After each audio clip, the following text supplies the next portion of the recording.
with our Zoom today, but we are recording this, and so we'll be able to share it with other people. Anyway, Brooke Austin, thank you so much for joining us today. And Brooke is with the ADRS, which is the Alabama Department of Rehabilitation Services. And I'll have Brooke talk about, the 4 different branches of ADRS and what she's doing with them. So thank you so much, Brooke, for your time today. Go right ahead. All right, thank you. I'm going to share my screen. Can everybody see the presentation?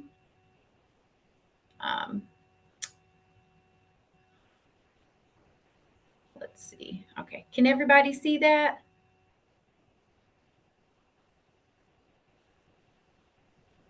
I can't hear anyone. I'm going to assume everybody can see that, or somebody shoot me a text if they cannot, because I can't see the Zoom. Okay, I'm just going to get started. Like Jenny said, my name is Brooke Austin, and I am with the Alabama Department of Rehab Services Lakeshore. I am here to present to you today about all of the services and branches of the Alabama Department of Rehab Services. Our mission is to help Alabama's children and adults with disabilities reach their full potential and maximize their full potential. And we try to do that through the providing services and supports through several different programs and several different services.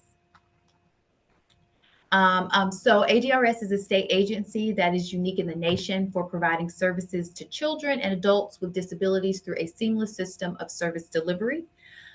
Through our continuum of services, ADRS provides assistance throughout the lifetime. So you'll see once I start talking about some of our different branches of the different programs in our agency, we serve from birth until.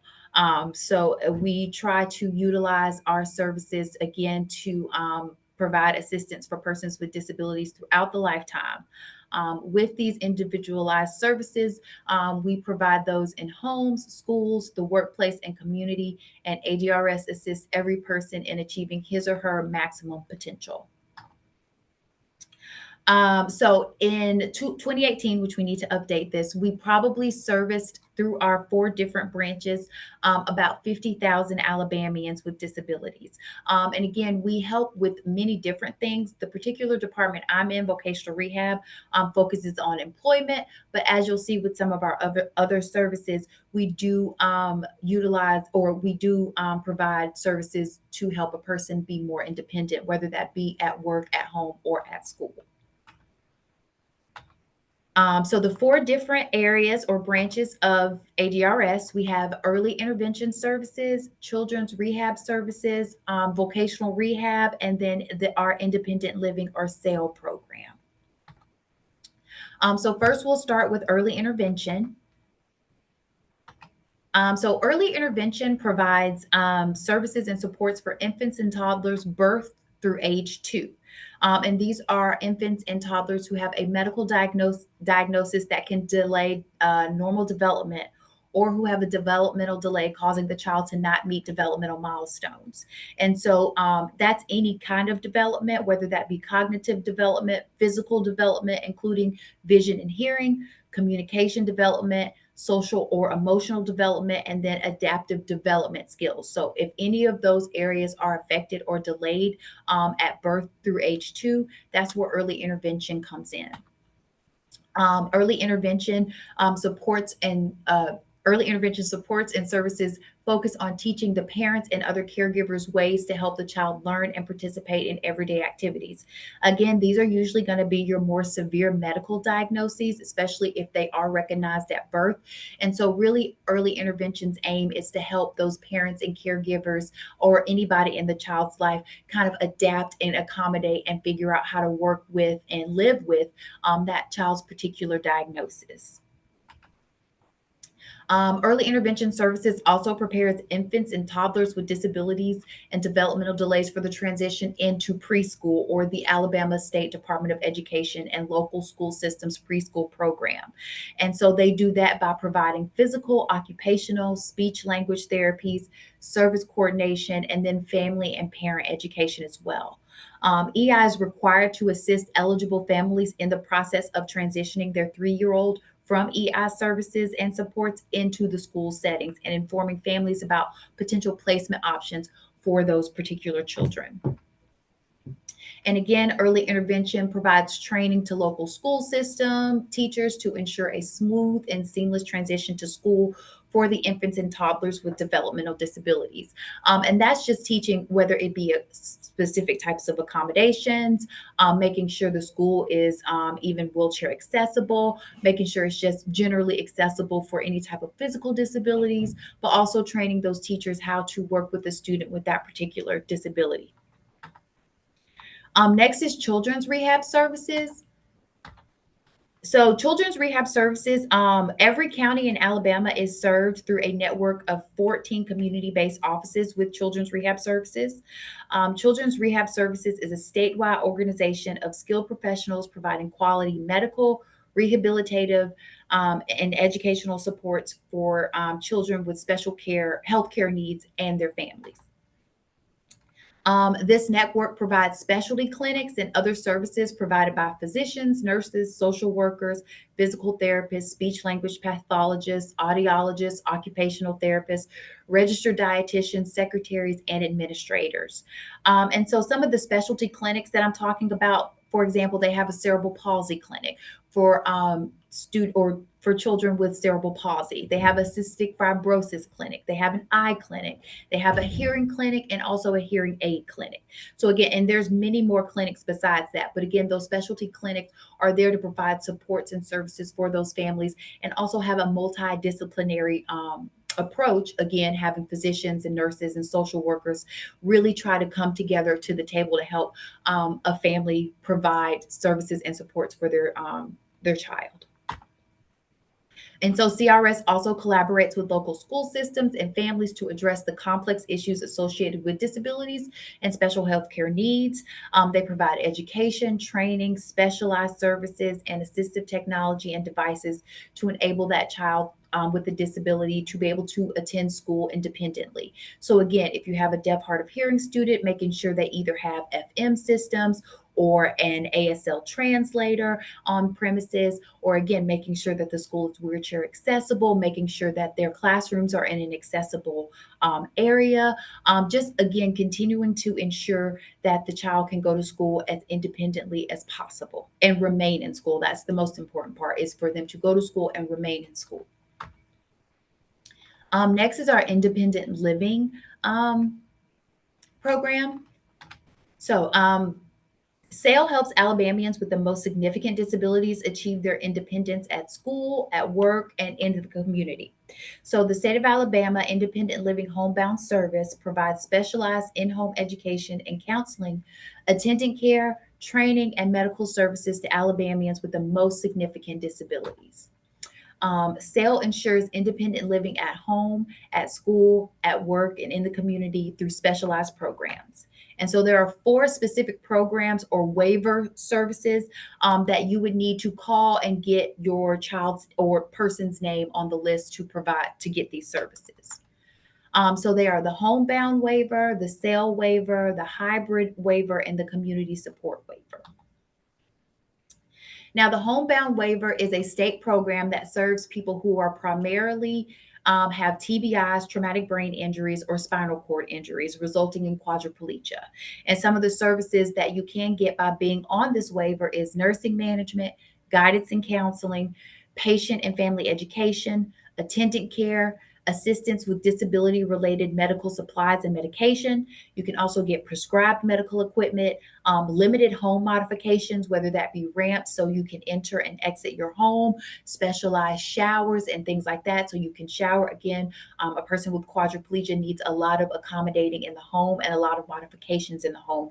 And that homebound waiver can help with some of those things. And then also referral to other services. The next waiver is the SAIL waiver, and that waiver is for pretty much people with a wider range of disabilities. Okay, I keep going back and forth. Sorry. Yes, with a wider range of disabilities. So sorry. Yes. And so the hybrid program is for those people who are either on the homebound or cell waiver, but they're seeking employment. People on just the homebound waiver or just the cell waiver aren't necessarily seeking employment. But if you're on this hybrid waiver, you will get the same assistance as the homebound waiver, but you are also seeking employment. And then the community support provides services to people of all ages and of all significant disabilities. The homebound, sale, and hybrid programs, they all have age, disability, and income eligibility criteria. A lot of these, or I think most of these, are through Medicaid. So again, there will be some criteria to meet to get onto these specific waivers. The community support provides services to people of all ages and all significant disabilities, and that includes home modifications, including ramps, durable medical equipment, and other services. And it's usually the go-to program when someone has a catastrophic event or reaches a point in a disease process where they need cell process or cell services. So something like MS, or something that kind of progresses over time and your needs kind of change, and you may become a little bit more dependent on supports and accommodations throughout the home. Now for vocational rehab, this is the area that I work. So vocational rehab, it's our department's largest division, and VR provides specialized employment and education related services and training to assist teens and adults with disabilities in becoming employed. VRS is a vast coordinated network that creates a remarkable return on taxpayers' investments. And for Alabamians with disabilities, VRS represents much more than a monetary return. Employment means pride, dignity, and independence, and being empowered to achieve one's maximum potential. So to be eligible for VR services, individuals must have a physical or mental impairment, which results in a substantial barrier to employment. There must be a reasonable expectation that he or she can benefit from rehabilitation services in terms of becoming employed. So usually what happens is that you, and I'll have at the end of this presentation how you can find the office that's in your area, but you are split up by zip code. So depending on what your zip code is, you're sent to a rehab counselor, and they do an intake and find out what your disability is and how that's a barrier to employment. You do have to provide documentation of that disability from a medical professional or a mental health professional, but that's what gets the ball rolling for eligibility. It's kind of turning in that documentation. Once it's found that you're eligible for services, that's when you guys talk about what either the person needs to go to work, what goals they have for work, if they want to pursue college or any type of training, and what they would need to do that. And so available through any of the 20 VRS offices statewide, we have orientation and mobility services for blind, low vision individuals. We have vocational assessments. We have evaluation and counseling. We have educational services. We have job training and job placement, assistive technology, and then post-employment assistance. So the types of services available through VRS are as varied as the people it serves and are designed specifically to meet the needs of each individual. So some of the specialty programs that we have blind and deaf services and for whatever service that we have that's general, we have a comparable blind or deaf service to, again, kind of complement that general service. We have the business enterprise program, which is for our blind, low vision individuals, where they can actually manage their own vending machine. We have OASIS for older Alabamians with vision loss. We have pre-employment transition services for our students with disability in early high school. We have supported employment programs for students or people that need a little bit of extra assistance on the job by providing them a job coach to go on the job with them to help them learn the skills of the job, learn the expectations of the job, learn the culture of the job, so that they can successfully maintain that employment. We have transition services for our older high school kids. That's like 11th and 12th grade. And then we also have traumatic brain injury care coordinators and a traumatic brain injury program specifically for those with TBIs. And so the specific office that I am in is ADRS Lakeshore. We are a part of Vocational Rehab, and what would happen again is that once you meet with your VR counselor, eligibility is determined. Then y'all talk about what a person needs or what you would need to go to work, and then you could be referred to one of the 3 programs at the ADRS Lakeshore office. And so our service divisions are vocational evaluation and assistive technology, employment development services, and then adaptive driving. And so vocational evaluation services, this is where I started. I was a vocational evaluator for about 8 or 9 years. So this is where my heart is. Evaluations help consumers determine their strengths and their needs. Evaluations offer recommendations that may be used as the consumer and counselor work together on an employment goal. And then specially trained evaluators can help identify appropriate accommodations and modifications, functional and vocational effects of disability, appropriateness of an employment goal, feasible vocational options, and then appropriateness of post-secondary goals. A lot of the consumers that we see through vocational evaluation services are older transition high school students, and we really do help them kind of figure out what's the next best steps after high school. But we also see a lot of individuals with TBIs because, again, your needs and abilities may change after a catastrophic event like that. And so we come in and evaluate to see where a person's strengths are after that, where their needs are after that, and again, help them figure out what types of employment or what types of post secondary goals will be appropriate based on their new skills and abilities. For assistive technology services, these services are customized to the needs of the consumer and are offered in the necessary setting for the consumer.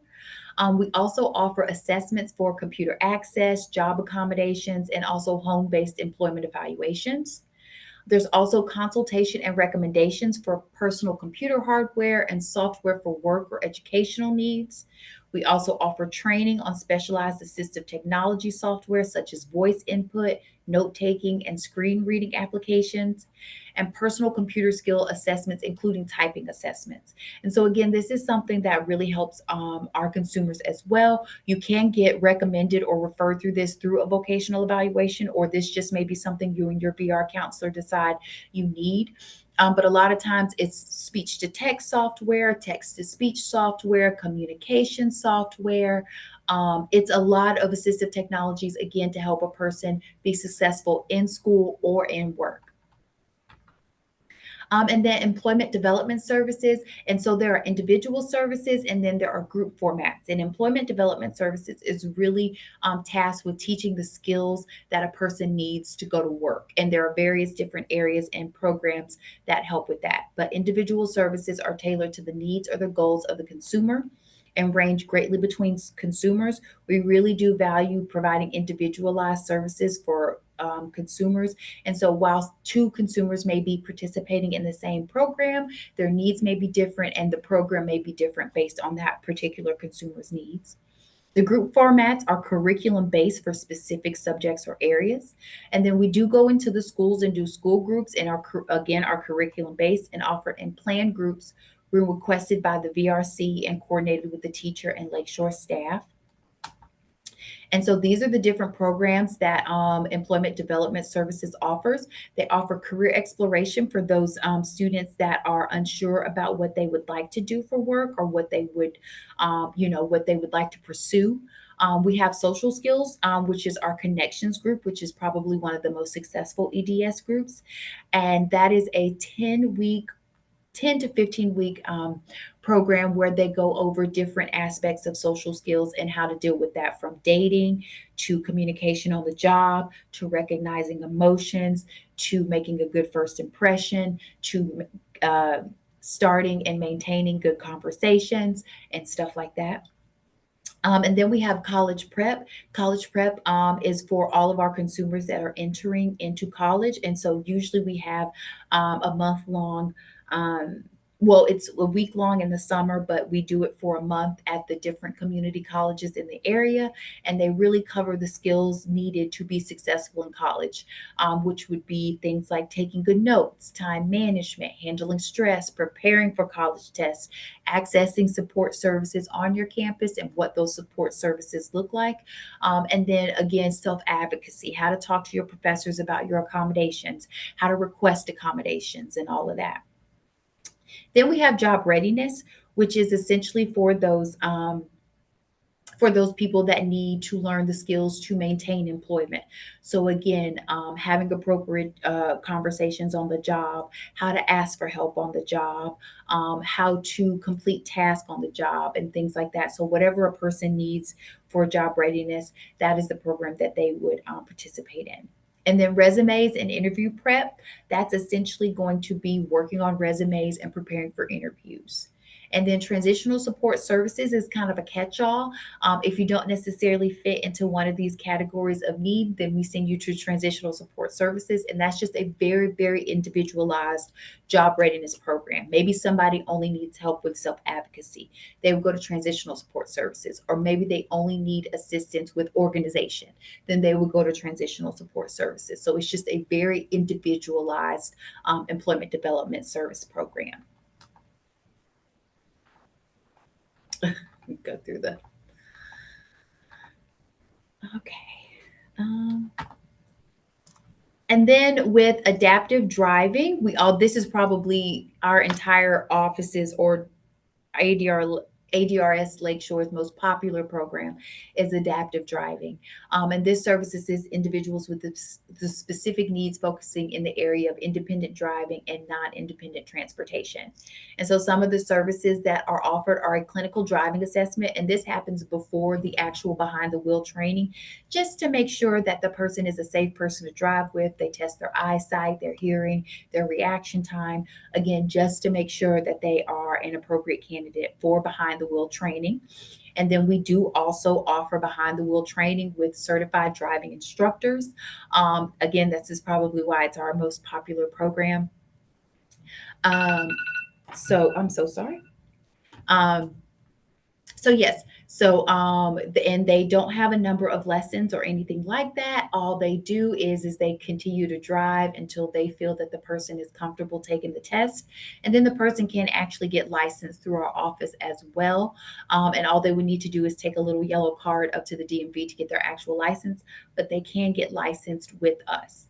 And then some of the other services are vehicle modifications for those persons who utilize wheelchairs and need specific modifications to their vehicle so that they can be able to drive as well. And so I did kind of fly through this just because of everything today. So I am very, very sorry again. But this is our website, rehab.alabama.gov. And this is just to let you know about any of the things that I talked about. If you want to know what VR office that you would be kind of zoned for, first you would go to the homepage of ADRS. You would go to contact us and then locations. And then it would take you to this page. And then you would just go down to programs. You would go to vocational rehab service and then just select the county that you are in, and then it would give you the information for the specific office, the telephone number, the fax number, and the actual physical address of the office. And then that's my contact information. Like I said, I did kind of fly through this just because of everything this morning, which I'm so sorry about. But if you have any questions or anything that I've gone through, that's all of my contact information. So you guys can definitely contact me through those means. And I'll stop share. Okay, we have a couple of questions. Yes, I'm so sorry. I couldn't see anything. I'm so sorry. Okay, so we have a couple questions, and I have a question. So if Sure. they're going through the driving, where they're doing the driving lesson, they can actually take their driving test with that instructor? Or Yes. Yes. okay. Yes, they would take it with that instructor. And again, if they pass, if the instructor feels like they passed, then they would take just that little yellow card up to the DMV to get their actual license. But they wouldn't Okay. have to drive with that office or anything. Yeah. Okay, that's something I did not know. I was worried about the next step. We also, what if job training and working in the community didn't work for my adult with autism? What would be the next step? Well, there are options in terms of there's still day programs out there. So if working in the community was not something that was feasible, then you could maybe speak with your vocational rehab counselor probably about getting on one of the sale waivers and maybe participating in a day program. There's also probably maybe some volunteering options that could happen. But at that point, I think it probably would be if you feel like everything has been exhausted in helping them work in the community, then probably getting on a sale waiver to see about day programs and things like that, just so they are still out in the community and participating, may be something of interest or something that you could probably talk to your VR counselor about. Okay, we have another question. Can I make an appointment with my team and I to discuss transition options and not wait on a visit from their school? Um, could you ask that again? I'm trying Like, to figure out the can I make an appointment with my teen and I to discuss transition options and not wait on a visit from their school? So can they get with a counselor themselves and not Oh wait? yeah, absolutely. Absolutely. If you can utilize the instructions that were towards the end to find out what exact office that you're at. But absolutely, you can start the transition process whenever you'd like. You just need to get in contact with a VR counselor, be deemed eligible, and then you guys can start the transition process, whether that be through job readiness training or participating in social skills, or if they need a job coach, participating in supported employment so they can go to work and have supports on the job, or if they want to go to college, getting a vocational assessment to see what areas of college or what majors would be appropriate and what level of college would be appropriate and what accommodations they would need. So you can absolutely start that process on your own. You don't necessarily need your school or anything. Okay. And another one, can you just briefly explain those couple of waivers that you said something about? No, you said So something the about way, sale. yeah, so the waivers are basically long list of people that need well, the waiver is kind of your saying that, hey, I have this disability, I am eligible for these services. But you have to call a number and get put on the list for waiver services. But a waiver just entitles you to the different benefits and services under that particular waiver. So, for example, I'm going to look real quick.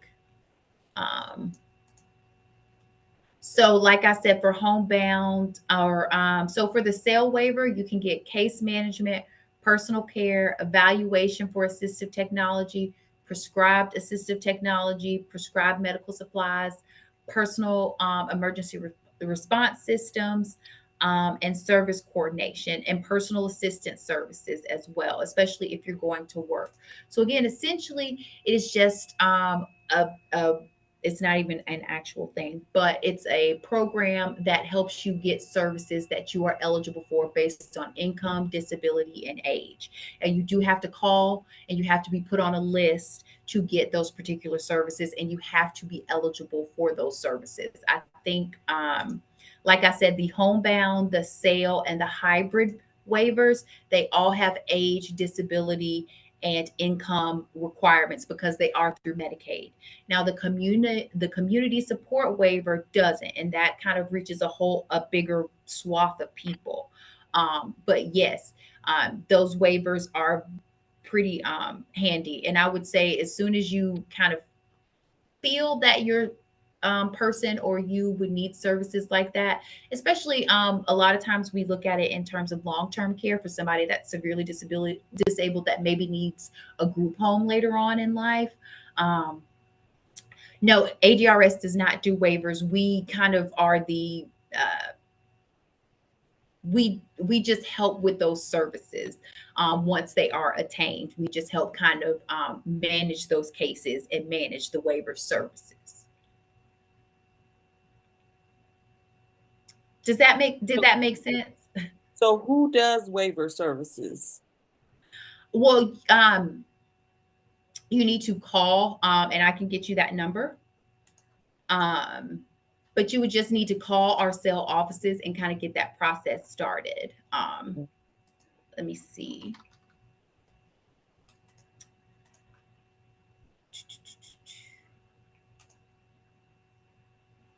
Okay, let me see.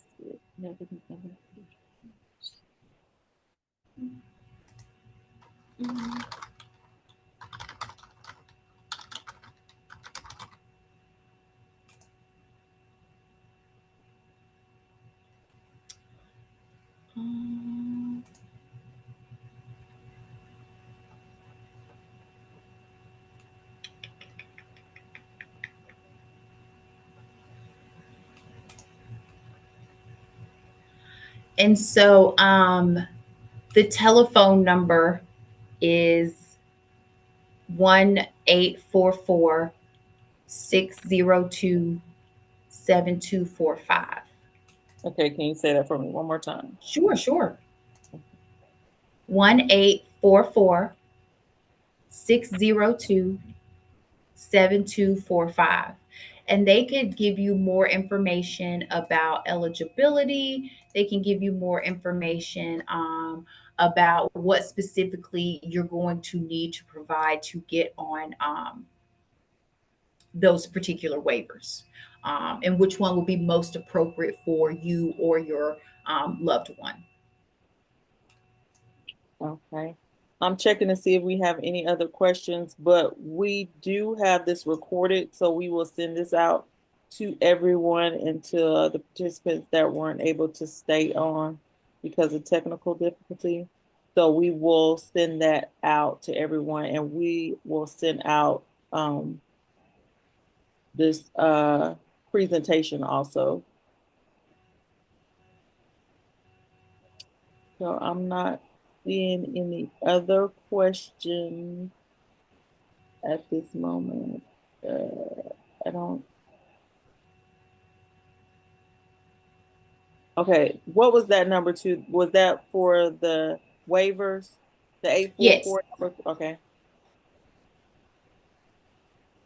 Okay, I'll put that in the chat. That was for the waiver.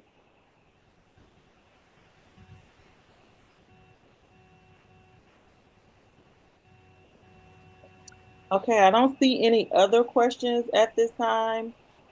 So we're gonna thank you. We thank you for coming out and speaking to everyone about the programs. I learned a little something today that of some things that I didn't know about. So I'm sure other people will get some great information from this today. And we just thank you for coming on, and sorry about the little technical difficulty, but No, we'll get I'm that so sorry. recording. I'm so sorry. I'm very, very sorry. We'll get that recording out to everyone. So if there's no other questions, we'll go ahead and we'll sign off. Thank you everyone for coming out. Thank you.